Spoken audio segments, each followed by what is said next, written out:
Convulsiones y epilepsia, del libro de Harrison. Vamos a ver en el capítulo 369, el tema de convulsiones y epilepsia, en base a la bibliografía.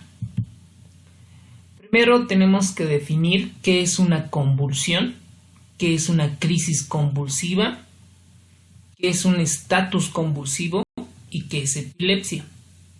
La convulsión es un fenómeno paroxístico producido por una descarga normal, excesiva, sincrónica en el cerebro. Es decir, que un grupo de neuronas se activan y pueden quedarse ahí en la corteza o pueden activar el sistema reticular ascendente. Es una actividad normal en el sistema nervioso central que se manifiesta de formas con movimientos tónicos, clónicos, mioclónicos o con crisis de ausencias, que vamos a definir qué es una ausencia, que aproximadamente el 5 al 10% de la población padece en algún momento, es decir, 1 de cada 100 personas. Es mucho más la incidencia en la primera infancia y a la vida en la etapa en el anciano. La epilepsia, cuando estas crisis convulsivas son frecuentes, más de 2 crisis, y que no tienen una causa definida, es decir, por ejemplo, se descartan trastornos neoplásicos, hiponatremias, hipoglucemias, cualquier otro trastorno laboratorial o imagenológico, ya se va convirtiendo en algo crónico y pues se la denomina epilepsia. Dentro de esto, por ejemplo, hay otro que debemos de identificar, que es el estatus convulsivo, donde pueden tener 2 o 3 más, pueden tener una convulsión por más de 5 minutos, ¿ok?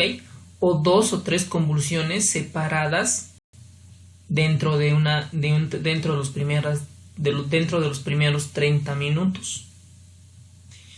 Y hay otras características, que es la convulsión como tal, la epilepsia, las crisis, el estatus asmático y los síndromes epileptogénicos, que los vamos a ver.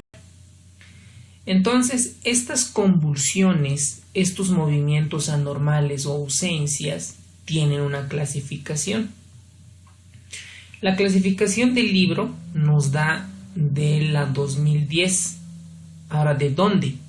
Ustedes recuerden, todas las enfermedades o la mayoría, sobre todo en medicina interna, en nefro, reuma, neuro, cuidados críticos, tienen sus propias guías a nivel mundial que están validadas casi en todo el mundo.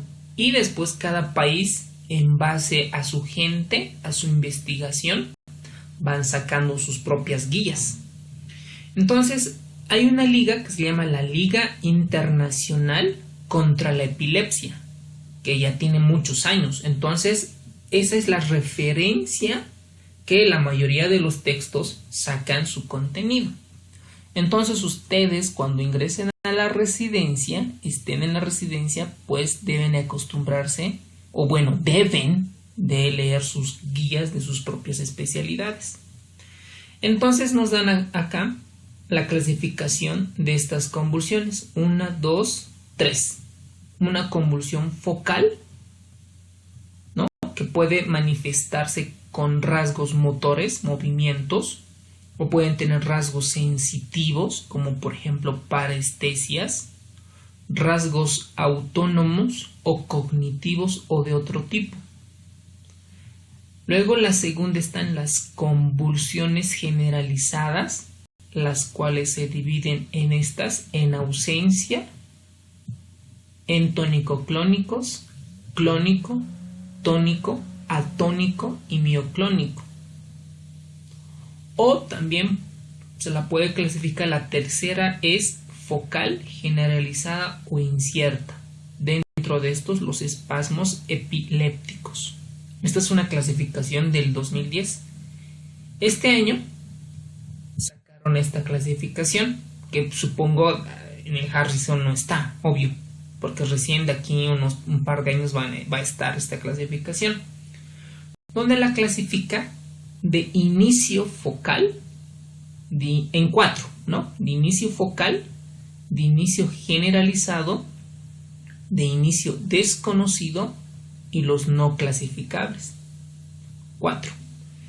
Dentro de los inicio focal está con pérdida de la, es decir, con pérdida de la conciencia y sin pérdida de la conciencia. Es decir, yo estoy despierto, consciente, y puedo tener un movimiento anormal en mi mano que está comenzando en mi mano.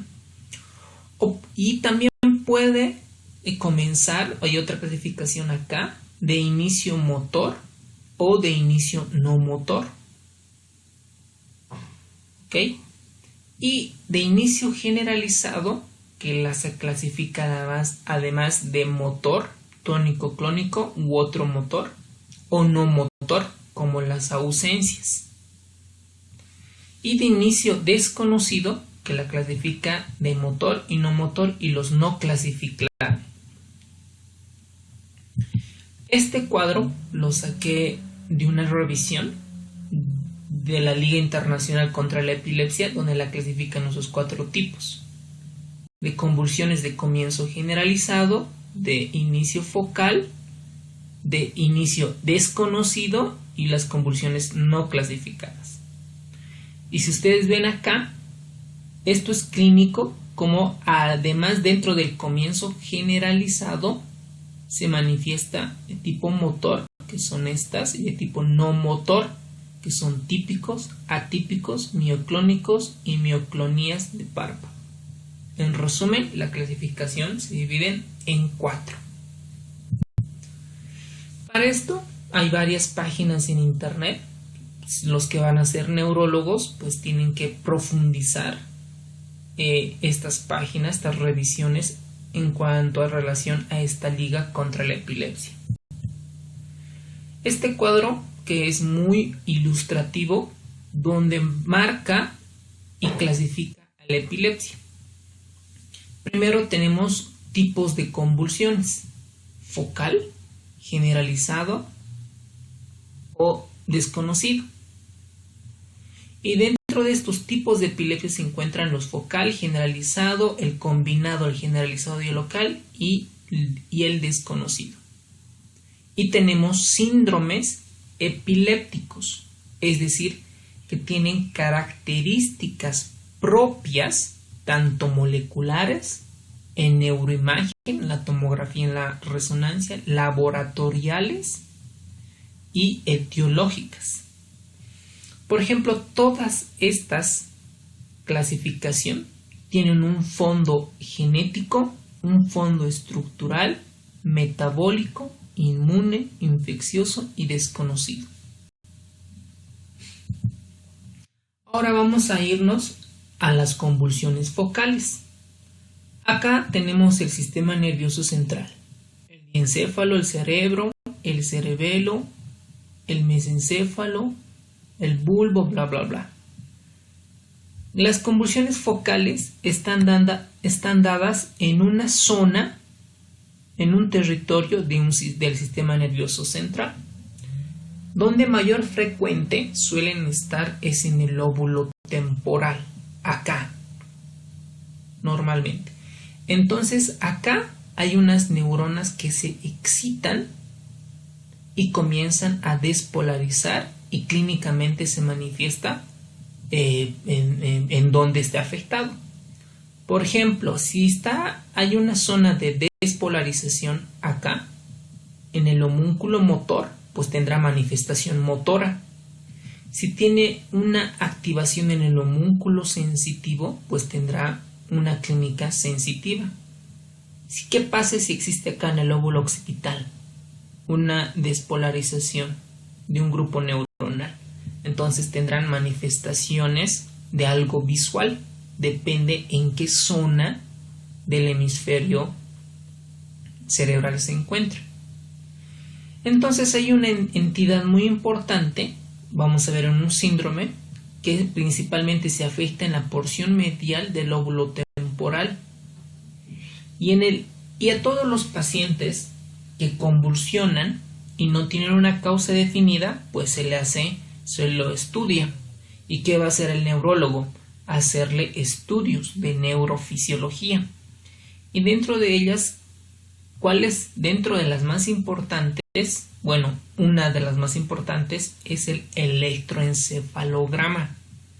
¿Qué es el electroencefalograma? Es un estudio neurofisiológico donde detecta la actividad eléctrica del cerebro.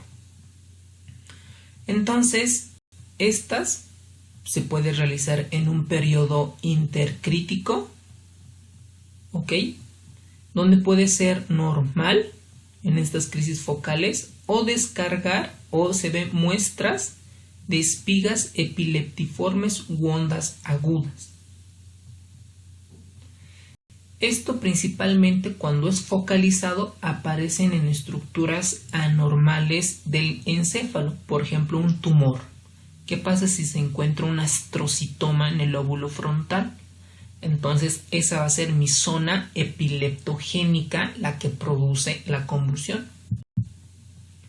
Dentro de las convulsiones focales se dividen en dos, con pérdida de la conciencia y sin pérdida de la conciencia, o como está acá, sin rasgos discognitivos.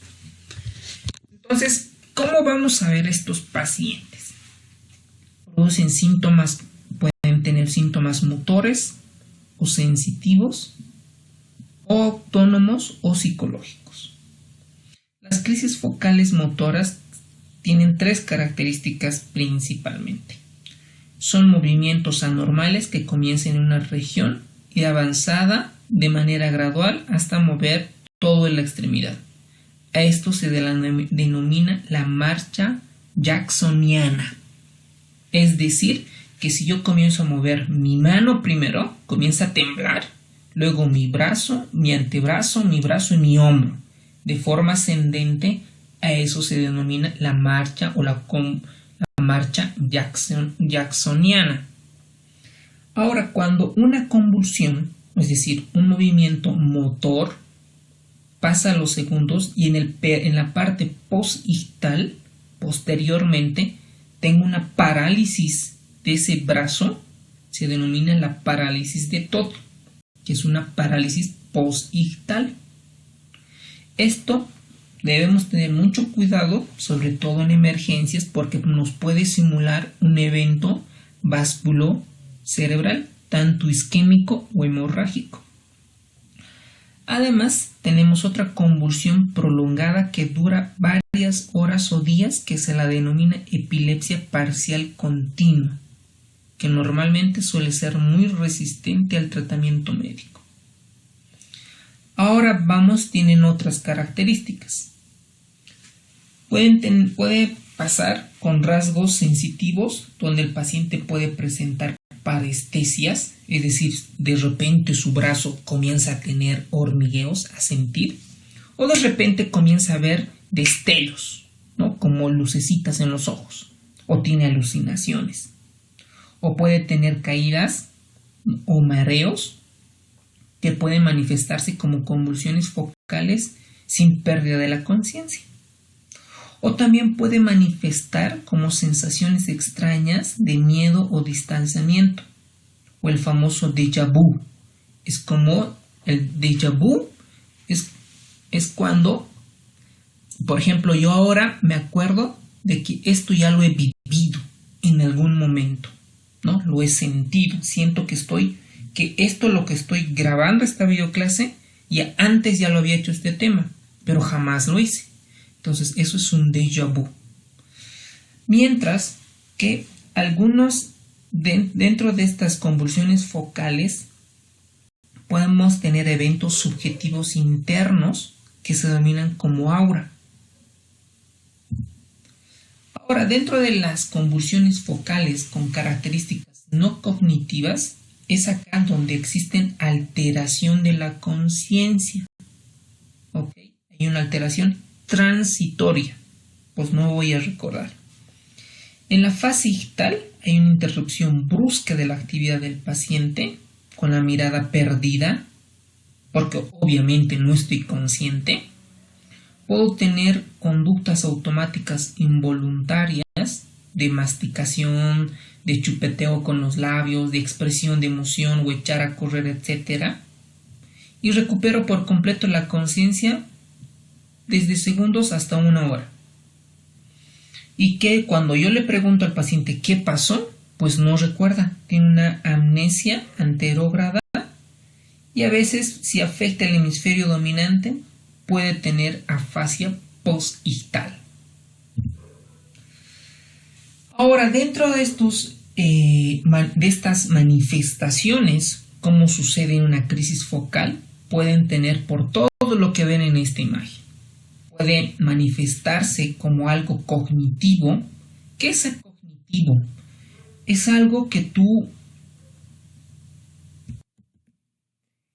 La cognición es la capacidad de nosotros seres vivos, de procesar una información a partir de la percepción. Lo que tú estás viendo esta videoclase, estás haciendo tu resumen, estás captando lo que te parece importante y con eso estás aprendiendo, vas a razonar y puedes tomar decisiones en algún momento con este conocimiento. Eso es la cognición. Entonces, también dentro de la cognición está cuando se altera, por ejemplo, el hablar es una parte cognitiva, pero en estos pacientes, cuando hay una crisis focal, se puede manifestar por cualquiera de estas, por acalculia, afasia, deterioro o atención, déjà vu, o llamas bu, disociación, disfasia, alucinaciones, ilusiones, bla, bla, bla, bla. Todo lo que vemos acá. Y además existen otras, ¿no? Por ejemplo, las autonómicas que pueden presentar como asistolia, bradicardia, esto dentro del sistema nervioso autónomo, algo sensorial, porque el paciente es bien difícil que lo explique, diga, no, es que sentí algo raro, olí algo raro, etc. Entonces, el neurólogo pues está capacitado en poder reconocer todas estas manifestaciones clínicas. Ahora vamos con las convulsiones generales. Esto es muy importante. Por ejemplo, nosotros acá habíamos mencionado que en lo focal, en una parte, lo generalizado puede ser cualquiera, un lugar, un grupo de neuronas, pero que activa el sistema reticular ascendente.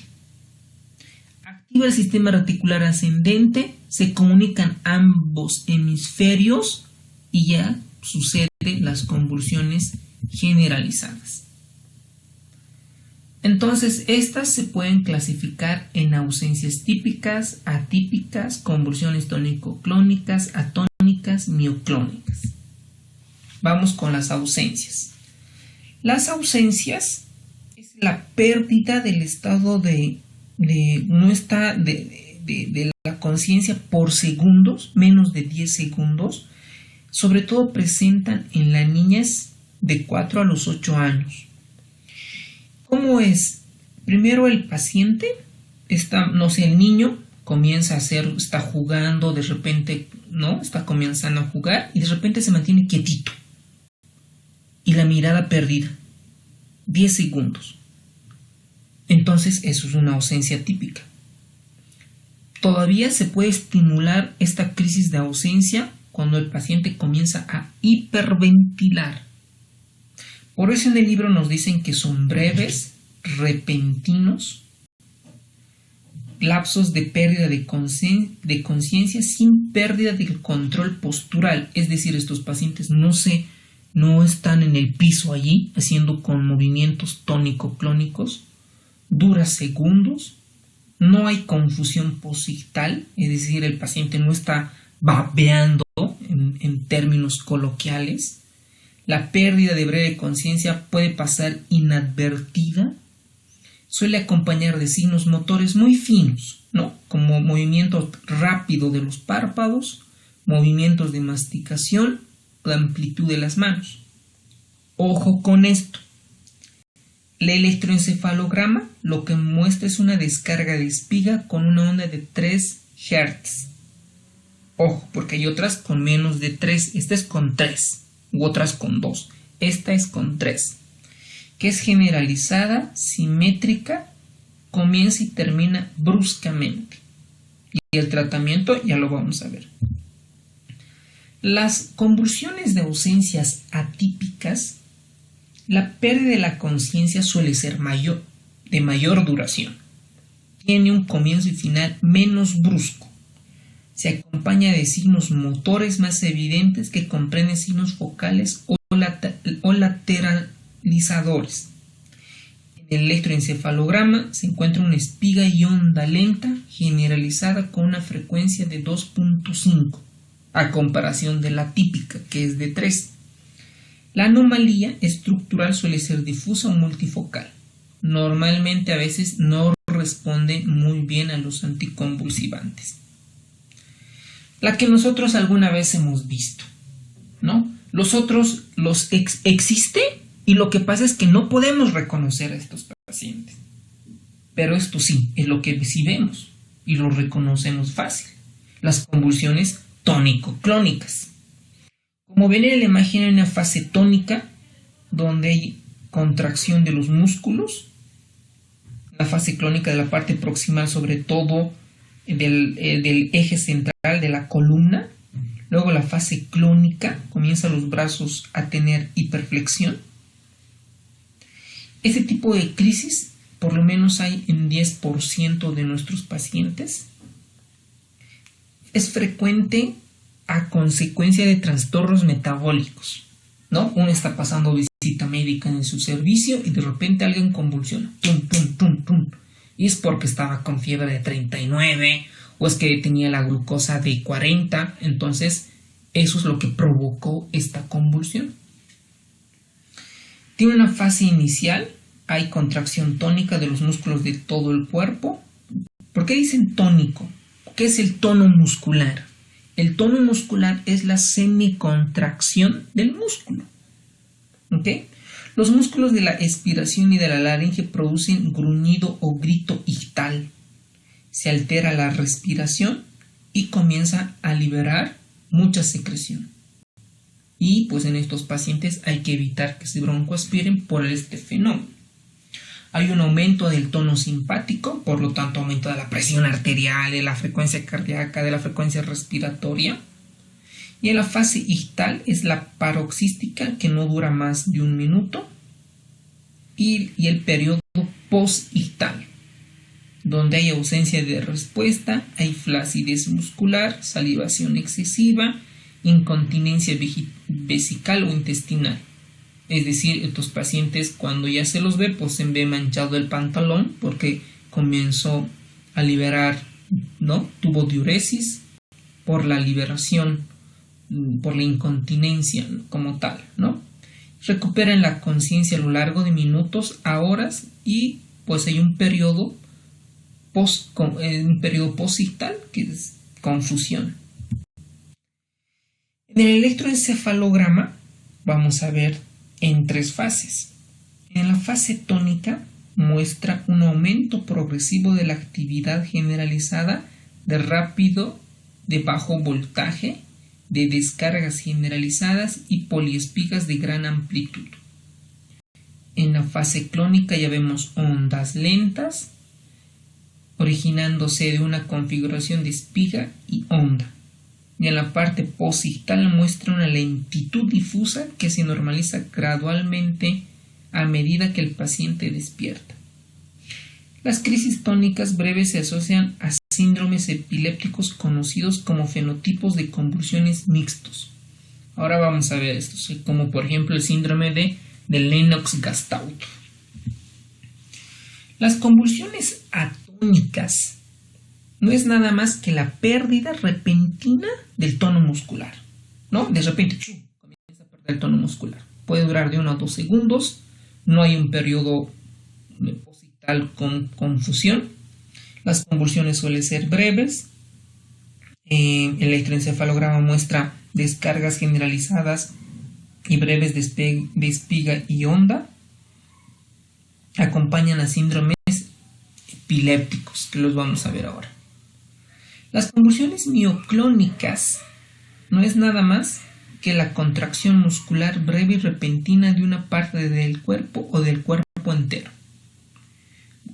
Se representa por un movimiento brusco de sacudida que aparece cuando alguien se queda dormido. Estas pueden ser patológicas asociadas a trastornos metabólicos, hipoglucemia, hiponatremia o enfermedades degenerativas, Alzheimer, bla bla bla, o lesiones anóxicas porque el paciente no podía respirar y el cerebro se dañó. En el electroencefalograma encontramos descargas sincrónicas de ambos lados en espiga y onda sincronizadas con el mioclono. Y el signo predominante es la epilepsia mioclónica juvenil, que lo vamos a ver. Son considerados dos como verdaderos fenómenos epilépticos. Y las convulsiones no clasificadas, principalmente esto, los espasmos epilépticos, ¿no?, que están en el grupo 4 de la nueva clasificación. Estas se caracterizan por la flexión y extensión sostenida de ciertos músculos, predominan en los niños. En electromiografía, otro. Esto también es un estudio electrofisiológico, pero de los músculos y sobre todo de la placa neuronal, es decir, la neurona cuando va a ir a inervar a los músculos. Durante el espasmo clínico se suprime el fondo del electroencefalograma y una respuesta electrodecreciente, y en el electroencefalograma se muestran ipsiarritmias de ondas lentas gigantes y difusas con un fondo caótico de espigas multifocales e irregulares y ondas agudas. Vamos a entrar a los síndromes epilépticos. Dentro de estas tenemos varias, donde la más frecuente es la epilepsia mioclónica juvenil. Es un trastorno epiléptico generalizado de causa desconocida, aparece en la adolescencia, son sacudidas mioclónicas bilaterales que pueden ser únicas o repetitivas. Sobre todo aparecen por la mañana, ¿no?, cuando el joven comienza a despertarse, o que se fue un viernes de fiestita y que sábado en la mañana despierta y tiene crisis mioclónicas. No se altera la conciencia, presentan convulsiones generalizadas hasta un 33%, está muy relacionada a los antecedentes familiares, es de causa poligénica y responden bien a un tratamiento anticonvulsivo. El síndrome de Lennox-Gastaut es consecuencia de, puede ser un síndrome de West, ¿no?, o que pues debutan en los niños a los 7 u 8 años, afecta a esos niños, se caracteriza por una tríada muy importante, posible pregunta de examen, por múltiples tipos de crisis, es decir, convulsiones tónico-clónicas, atónicas, ausencias, etc. La descarga en espiga y onda es lenta, es menos de 3 Hz, básicamente dicen hasta de 2 Hz. Hay una alteración de la función cognitiva, es decir, no puede hablar o no puede reconocer, no tiene memoria, es ya un resultado de que hubo antecedentes, de que tal vez existió hipoxia en el nacimiento o hay alguna anomalía en el desarrollo, hay una infección y sobre todo es de mal pronóstico, ¿no?, por todas estas cosas que pasó en el pasado, ¿no? Y los síndromes epilépticos, por ejemplo, tenemos el síndrome de epilepsia del lóbulo temporal mesial, ¿no? Este síndrome epiléptico responde muy mal a un tratamiento medicamentoso, solo darle fármaco. Y si nosotros hacemos una resonancia, vamos a ver, esto muestra, por ejemplo, una zona de hiperdensidad acá, ¿no? Como están viendo, esta es una imagen sacada del libro de Harrison. Aquí como si existiera una calcificación, una zona de esclerosis en la parte medial del lóbulo temporal. Y responden muy bien a la neurocirugía, ¿no? Es un síndrome más frecuentemente acompañado de crisis focales de características no cognitivas. ¿Okay? La resonancia de alta resolución muestra una esclerosis del hipocampo, pregunta de examen. No responde bien al tratamiento con anticonvulsivantes, responde bien a la cirugía. Entonces, por ejemplo, acá tenemos en el libro nos muestra algunas características del síndrome, ¿no? Dentro de los antecedentes, ¿no? Si el paciente antes tuvo muchas convulsiones febriles, ¿no? Sobre todo los pediatras ven que tuvo una convulsión que estaba con temperatura de 39-40. O hay antecedentes de epilepsia, o existen convulsiones secundariamente generalizadas infrecuentes. ¿Qué es lo que nosotros vamos a ver al paciente? Que tiene una aura frecuente, es decir, que al principio tiene destellos o hormigueos, etcétera, y comienza a tener su crisis convulsiva. En las pruebas de laboratorio podemos encontrar en el electroencefalograma puntas unilaterales o bilaterales en la región temporal anterior, cerca del hipocampo, hipometabolismo en la PET interictal, hipoperfusión en la SPECT interictal y la deficiencia de la memoria para hechos específicos en la prueba intracraneal con amomarbital. En la resonancia podemos encontrar un hipocampo reducido porque existen zonas de esclerosis, un lóbulo temporal pequeño y un asta temporal agrandada. Y si este paciente tuvo alguna vez ese diagnóstico y le hacemos una autopsia y vamos a encontrar pérdida de poblaciones neuronales en el hipocampo. Ahora, una vez viendo cómo es la clasificación en 4 grupos de inicio motor, ¿no? Y todas de inicio desconocido y demás, tenemos que investigar cuáles son las causas de esas convulsiones. ¿Okay? Nosotros en nuestro cerebro tenemos neuronas y neurotransmisores, ¿no? Y hay neurotransmisores, por ejemplo, que sobre todo tienen neurotransmisores excitatorios. Dentro de ellos tenemos el glutamato principalmente, y tenemos neurotransmisores inhibitorios, es decir, que te inhiben a la neurona, ¿no? Evitan la despolarización y estimulan la hiperpolarización, como por ejemplo el GABA. ¿Ok? Entonces eso no se deben olvidar, porque hay otros, la glicina, el espartato, los receptores de N-metil de aspartato, bla, bla, bla. Pero vamos a comenzar con lo más fácil. Entonces, cuando hay una alteración entre el glutamato y el GABA, pues se producen las convulsiones. ¿Ok? Por eso acá dice que las crisis no es nada más que el desequilibrio entre la excitación, glutamato, inhibición, GABA, dentro del sistema nervioso central. Y existen 3 factores los que median algunas situaciones, los que originan. ¿Ok? Primero hay una susceptibilidad, ¿no? Es que el papá tuvo epilepsia, o es que la mamá. Factores endógenos, no sé, que tiene un tumor cerebral, ya es un factor. Factores genéticos, que el abuelo, ¿no? O que el paciente tiene traumatismo cráneoencefálico penetrante, que estuvo Ahí le dieron, tuvo un accidente de automovilístico y se le clavó algo en el cerebro. Y tiene 50% de desarrollar epilepsia. Factores epileptogénicos, ¿no? Como por ejemplo evento vasculocerebral, infecciones, anomalías, ¿no?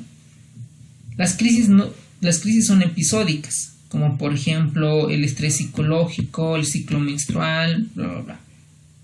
Y ciertos fármacos, ¿no? Por ejemplo, el imipenem y las cilastatinas. ¿Recuerdan la clase de antibióticos que predispone a convulsiones?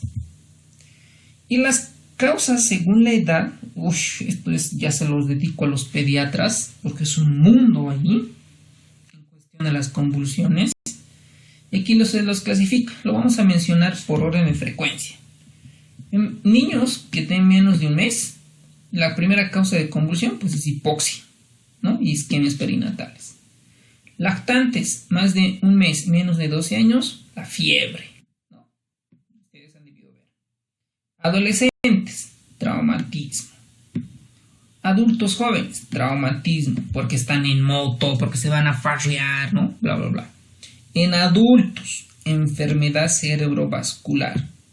Ojo, las causas según la edad, como ustedes verán, varían.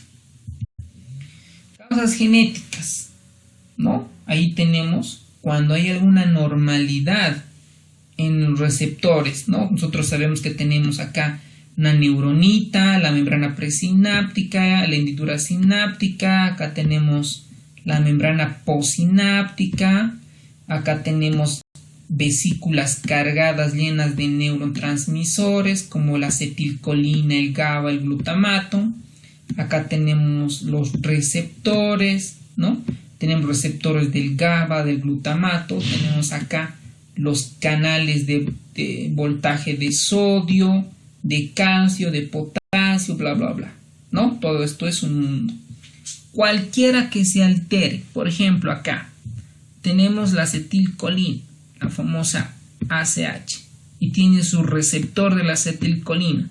Cuando este receptor se encuentra alterado, ya existen anormalidades en el tema de epilepsia, ¿no? Es decir, predisposición de la epilepsia. Por ejemplo, cuando hay una alteración en el gen, específicamente en su locus BQ13.2, ¿no? Que esta codifica la subunidad del receptor de la acetilcolina, específicamente el nicotínico, predispone un síndrome clínico denominada epilepsia nocturna dominante autosómica del lóbulo frontal. Uy, qué diagnósticos. Pero, pues, si yo quisiera realmente aplazarlos, o que nos aplacen, pues nos tendrían que preguntar esto, ¿no? Porque esto es pura memoria. ¿De qué valdría aprender esto para la residencia? De nada, porque nunca lo vamos a ver, a no ser que yo sea neurólogo. Eso sí, el neurólogo pues tiene que profundizar. Esto aparece pues para que Harrison diga que existen estas enfermedades, ¿no? O realmente la competencia está muy dura y nos van a comenzar a preguntar esto. Entonces, hay fármacos y sustancias que pueden provocar convulsiones. Por ejemplo, vamos a irnos primero a las sustancias alquilantes, el busulfán y el clorambucilo. Antipalúdicos, la cloroquina y la mefloquina. Antimicrobianos, los betalactámicos, ¿no? Sobre todo el imipenem y la cilastatina. Los quinolonas. Las quinolonas son neurotóxicos, ¿no? La ciprofloxacina, la levofloxacina, esos. Anestésicos, de los anestesiólogos, la meperidina, el tramadol, predisponen a convulsiones. Suplementos alimenticios, como el efedra, el ginkgo, creo que en nuestro país no existen estos. Fármacos inmunomoduladores, como la ciclosporina, el tacrolimus, interferones. Medios de contraste. Yo me acuerdo de un paciente que se le administró contraste y comenzó a convulsionar en media tomografía. El alcohol, barbitúricos, drogas ilegales. Todos estos predisponen a convulsiones. Ahora, ¿cuáles son los fenómenos básicos de propagación? Fácil. Hay principalmente, nosotros, por ejemplo, hay un grupo de neuronas, ¿no? Un grupo de neuronas ahí que están con sus cuerpos neuronales ahí. Y estas, por alguna causa, tumor, hipoglicemia, disnatremias, alteraciones genéticas en los canales, predisponen a la despolarización. Por ejemplo, tenemos en la fase de inicio de la crisis y una fase de propagación. En la fase de inicio es cuando existen descargas potenciales de acción de alta frecuencia. Ahí existe una hipersincronización neuronal. Para esto existen mecanismos extrínsecos a la neurona, cambios en la cantina del tipo de neurotransmisores, habíamos dicho allí el glutamato, los cambios intrínsecos de la neurona, por ejemplo, que tiene acumulación de proteínas amiloides, por ejemplo, descargas generalizadas en espiga de onda y crisis de ausencia, ¿no? Por ejemplo, la interrelación entre los receptores GABA. Los receptores GABA producen hiperpolarización, que ya les expliqué en el anterior video cómo es ese fenómeno. Una vez que al paciente ya realizamos, vemos que tiene una convulsión y pues tenemos que tratar la convulsión. Dentro de estas tenemos fármacos antiepileptogénicos, ¿no? Y pues ustedes recuerden que la neurona, allí tiene su núcleo, un ojo de búho, las dendritas, el cuerpo axonal, aquí tiene el axón y la membrana presináptica. Acá tenemos un nódulo de una zona mielínica, otra zona mielínica y los espacios de nodos de Rambier o zonas amielínicas. Y ustedes recuerden que para exista normalmente afuera es positivo y adentro es negativo. Esto se denomina potencial de acción. Cuando entra el sodio pues se vuelve positivo, ¿no? Y afuera se vuelve negativo. Esto se denomina despolarización, ¿ok? Por la entrada de sodio. ¿Y quién produce la despolarización? Pues un neurotransmisor excitatorio como el glutamato. Entonces, cuando yo sé la fisiología básica de la transmisión interneuronal y de la sinapsis, puedo entender la farmacología básica. Por ejemplo, si yo bloqueo estos canales de sodio, voy a evitar la despolarización. ¿Cuáles realiza? La difenilhidantoína, la gabapentina y la pregabalina. ¿Ok? Entonces, si yo quiero disminuir la función del glutamato, quiero evitar la función del glutamato, tengo la lamotrigina, el topiramato y el felmabato. Fármacos que potencian la función del GABA. Ustedes recuerden que el GABA produce hiperpolarización. Por ejemplo, acá tengo una membrana presináptica y una membrana postsináptica. Acá tengo GABA, un neurotransmisor hiperpolarizante. Entonces este GABA lo que va a hacer se libera, activa unos canales o tengo unos receptores. Los GABA metabotrópicos, los GABA ionotrópicos. Y el ionotrópico va a hacer que introduzca este metabolito, el cloro. Entonces, si estaba acá positivo y está acá negativo, al entrar el cloro, ¿qué va a pasar? Más negativo. Si estaba menos 60 milivoltios, pues va a estar menos 90, menos 100, menos 140. Entonces, a esto se denomina hiperpolarización. ¿Ok? Entonces, ¿qué fármacos potencian al GABA? El ácido valproico, la gabapentina, la tiagabina. ¿Ok? Entonces, después hay otros fármacos que modulan acá estas vesículas cargadas de neurotransmisor. Ejemplo, el levetiracetam. Y aquí tenemos una imagen cómo actúan los anticonvulsivantes, los que bloquean los canales de sodio, lo que esto ya llevamos, ¿no? Evitan el bloqueo, la entrada de sodio. Fenitoína, carbamazepina, oxarbazepina, lamotrigina, lacosamide, sanisosamide, ¿no? Ahora vamos a ver los que inhiben la salida de potasio, lo estimulan, la retigabina. Y miren, por ejemplo, la gabapentina y la pregabalina bloquean la entrada de calcio, sobre todo en la subunidad alfa 2. Vamos otros, las benzodiazepinas y los barbitúricos más bien estimulan el efecto del GABA, abriendo canales para el cloro y sobre todo haciendo la hiperpolarización. ¿Ok? Entonces, por ejemplo, tenemos en la sinapsis excitatoria, por ejemplo, bloqueando receptores del glutamato.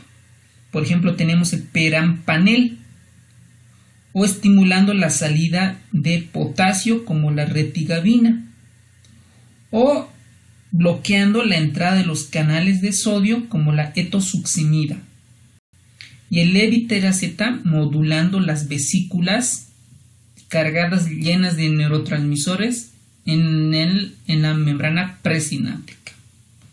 Entonces, por ejemplo, el valproato, el ácido valproico, tiene efecto, aumenta el efecto del GABA, bloquea la entrada de canales de sodio y disminuye los receptores de N-metil de aspartato. Entonces, un paciente que viene con convulsión, pues tenemos que hacerle la anamnesis y la exploración física que corresponde. En la anamnesis debemos ver qué factores le predisponen o qué factores eliptogénicos tiene, tumor, infección, bla, bla, bla. En la exploración física general voy a ver si hay daños de algo neurológico o algo semiológico. Voy a pedirles laboratorios, un hemograma completo, electrolitas, glucemia, pruebas de función renal, hepática, detección de toxinas y esto, ¿no? Y esto es específicamente de los neurólogos. El electroencefalograma, el electromiograma, una tomografía, lo ideal es la resonancia magnética, hasta tal vez un SPECT. Por ejemplo, acá, ¿cómo vamos a ver a un paciente con una... Vamos a ver acá una imagen de un paciente que viene, por ejemplo, de repente en su casa se encuentra así, ¿no? Con movimientos tónicos.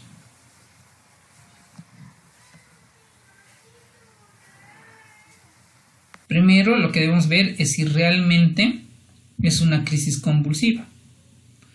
Entonces, el algoritmo que nos da Harrison es paciente adulto con una convulsión, hacer toda la historia clínica, si hay antecedentes de epilepsia, veo esta parte, sin antecedentes de epilepsia hago los laboratorios complementarios y en ambos lados tengo que pedir pues una resonancia magnética, un electroencefalograma y si hay alteraciones pues considero si hay lesión ocupativa, enfermedad cerebrovascular y trato la enfermedad de base. Si está todo normal y hay convulsiones idiopáticas, considero el tratamiento antiepiléptico. Ahora, ¿qué es lo difícil? Diagnosticar, decir si realmente esto es una crisis convulsiva. ¿Ok? ¿Cuál es primero lo que me va a hacer dudar si es una crisis convulsiva? Un síncope. Un paciente que viene con por ejemplo, con desmayo, el síncope es lo primero que yo voy a ver si el paciente no tuvo síncope, porque puede ser que se desmayó por un reflejo vasovagal o por una arritmia cardíaca. ¿Ok? Otra, todo lo que hemos mencionado, ¿no? Síndrome vasovagal, ok, una arritmia cardíaca y demás. Trastornos psicológicos, la crisis psicogénica, también debemos descartar. Sobre todo dentro de los trastornos metabólicos, haciendo laboratorio, principalmente. Fármacos, la migraña. Hay pacientes que principalmente la migraña confusional y vacilar pueden simular un estado convulsivo. Y sobre todo en urgencias y sobre todo en pacientes mayores, un evento vasculocerebral, ¿no? Tanto isquémico o hemorrágico nos puede hacer dudar si realmente fue una crisis convulsiva. Ahora, dentro del tratamiento hay tratamiento de primera línea y de segunda línea. Los de primera línea pues se las consideran que son eficaces con menos efectos adversos. El ácido valproico, la lamotrigina, el topiramato y demás. ¿Okay? Para crisis focales, principalmente, es la carbamazepina. Pregunta de examen. Para crisis de ausencia, el ácido valproico y la etosuximida. Pregunta de examen. Para convulsiones atípicas, crisis de ausencia, tipo mioclónico o atónico, ácido valproico. ¿Ok? Y tenemos fármacos alternativos para el tratamiento o de segunda línea. La selección de antiepilépticos, ¿no? Por ejemplo, para convulsiones focales ya habíamos mencionado que es la carbamazepina, ¿no? O alguna otra sustancia como la oxarbazepina. Y luego seguida de la lamotrigina y la fenitoína. ¿Qué es lo malo? Que estos pueden producir leucopenia hasta aplasia medular. ¿Ok?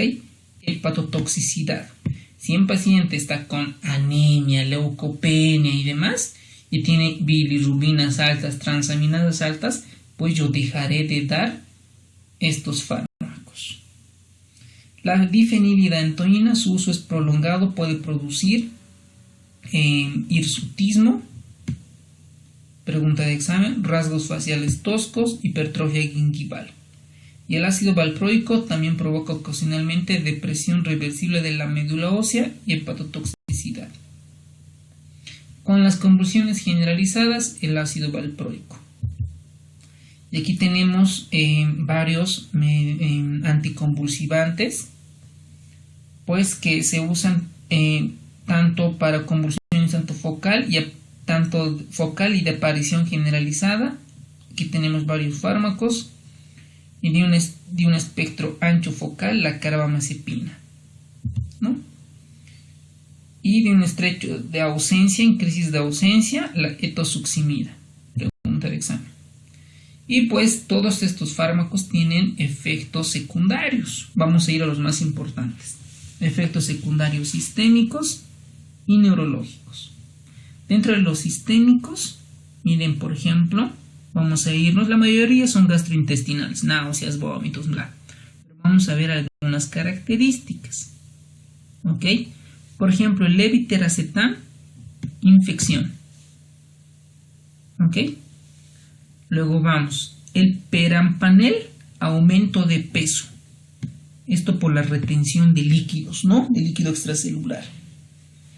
La fenitoína, ha sido muy preguntado, la hipertrofia gingival. La pregabalina, aumento de peso por edema periférico. La tigabina, dolor abdominal. La vigabatrina, pérdida de visión.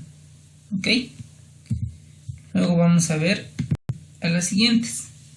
Efectos adversos raros pero muy graves. La carbamazepina, anemia plástica. No, pues que nos dé anemia plástica estamos fritos.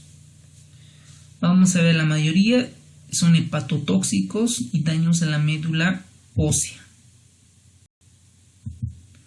Y el tratamiento quirúrgico, pues son aquellos pacientes que... Tratamiento quirúrgico está principalmente indicada, pregunta de examen, sobre todo en la epilepsia que tiene compromiso del lóbulo frontal. Entonces se hace frontal, digo, temporal. Ojo, repitiendo, temporal. Por eso se realiza la resección de la parte de la porción anteromedial del lóbulo temporal. Se puede realizar una lobectomía temporal o una resección más limitada al hipocampo. ¿Ok? Por ejemplo, acá vamos a ver la resección anteromedial y a donde el neurocirujano, obviamente esto con un diagnóstico previo de que no responde a un tratamiento medicamentoso de primera línea y adicionó un tratamiento de segunda línea y no responde y es fármaco resistente y debe de entrar a una neurocirugía. Bueno, y el estado epiléptico pues no es nada más que la presencia de crisis convulsiva, y esto lo vamos a ver en otro tema. Hay de dos tipos, el convulsivo generalizado y la variante no convulsiva, ¿no? Tanto como la crisis de ausencia. Puede durar más de 5 minutos hasta 30 minutos y el tratamiento pues es en base a qué es lo que le ha producido, ¿no? Si fue la supresión de sus antiepilépticos, es decir, que no tomó o tiene hipoglucemia o hiperglucemia, o es que está creciendo un tumor dentro del cerebro y se hace el tratamiento. Y si no se puede controlar, pues tiene que pasar a terapia intensiva. Si hay alguna duda o alguna acotación, pues estamos para responderlos y espero que haya sido un poco de ayuda.